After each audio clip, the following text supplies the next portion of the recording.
പ്രിയപ്പെട്ട ഷഹബാസിനെ കൊല ചെയ്ത 2 കുട്ടികൾക്കാണെന്ന് തോന്നുന്നു ഫുൾ A+ഉം മറ്റൊരു കുട്ടിക്ക് ഒന്നും ജയിച്ച് ബാക്കി എല്ലാത്തിലും A+ കിട്ടുകയും മറ്റു കുട്ടികൾ വിജയിക്കുകയും ചെയ്തു എന്നുള്ളൊരു വാർത്ത ഇന്ന് നമ്മുടെ സോഷ്യൽ മീഡിയയിലൊക്കെ കാണുകയുണ്ടായി. തീർച്ചയായിട്ടും നമുക്കറിയാം, നമുക്ക് പലതരം ഇൻ്റലിജൻസ് ഉണ്ട്. അതിലേറ്റവും പ്രധാനപ്പെട്ട ഇൻ്റലിജൻസ് എന്താണ്? അത് എമോഷണൽ ഇൻ്റലിജൻസ് ആണ്, വൈകാരിക ജ്ഞാനം എന്ന് പറയും. പലപ്പോഴും ഈ വൈകാരിക ജ്ഞാനത്തിൽ നമുക്ക് ഫുൾ വട്ടപൂജ്യം വരുന്നൊരു സാഹചര്യത്തിലാണ് കൊലപാതകങ്ങളും ദേഷ്യം പിടിക്കലും മറ്റുള്ളവരെ ആക്രമിക്കലും ഒക്കെ ഉണ്ടാകുന്നത്. ഒരുപക്ഷെ ഈ നല്ല പഠിക്കാൻ മിടുക്കരായ ഈ കുട്ടികളെ പോലും ആ ഒരു സമയത്ത് ഇതിൻ്റെ അനന്തര ഫലങ്ങളെക്കുറിച്ച് ചിന്തിക്കാതെ അതുപോലൊരു തീരുമാനം എടുക്കാൻ അവരെ പ്രേരിപ്പിച്ച തലച്ചോറ് അതിൽ ഇല്ലാത്തായ ഒരു സംഭവം എന്താണ്? അത് വൈകാരിക ജ്ഞാനത്തിൻ്റെ അല്ലെങ്കിൽ എമോഷണൽ ഇൻ്റലിജൻസിൻ്റെ അഭാവമാണ്.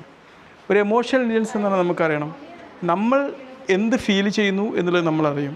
നമ്മൾ ഇന്ന രീതിയിൽ പ്രതികരിച്ചാൽ നമ്മുടെ മുമ്പിൽ കാണുന്ന വ്യക്തിക്ക് എന്ത് ഫീൽ ചെയ്യും, ഇന്ന രീതിയിൽ ഞാൻ ഇപ്പോൾ പ്രതികരിച്ചാൽ എനിക്ക് ഭാവിയിൽ എന്തൊക്കെ ഭവിഷ്യത്തുകൾ വരും എന്നുള്ളത് ചിന്തിക്കാൻ പ്രേരിപ്പിക്കുന്ന നമ്മുടെ ഒരു ബുദ്ധിയാണ് എമോഷണൽ ഇൻ്റലിജൻസ് എന്നുള്ളത്.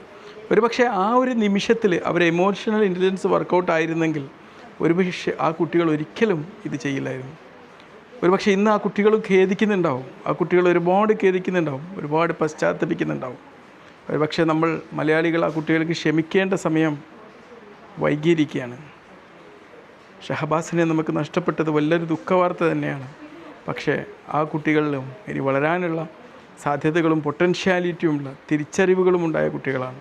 ഒരുപക്ഷെ ഈ കുട്ടികൾ ഇനി ജയിൽ മോചിതരായാൽ ഏറ്റവും വൈകാരിക ജ്ഞാനമുള്ള എമോഷണൽ ഇൻ്റലിജൻസ് ഉള്ള കുട്ടികളായിട്ട് അവൾ വളരും.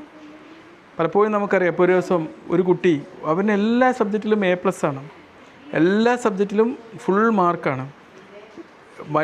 ഒരു ദിവസം റിസൾട്ട് വന്നപ്പം ആ കുട്ടിക്ക് A+ ഉണ്ട്, പക്ഷേ 100-ൽ 100 മാർക്ക് കിട്ടിയില്ല, 1 മാർക്ക് കുറഞ്ഞു പോയി.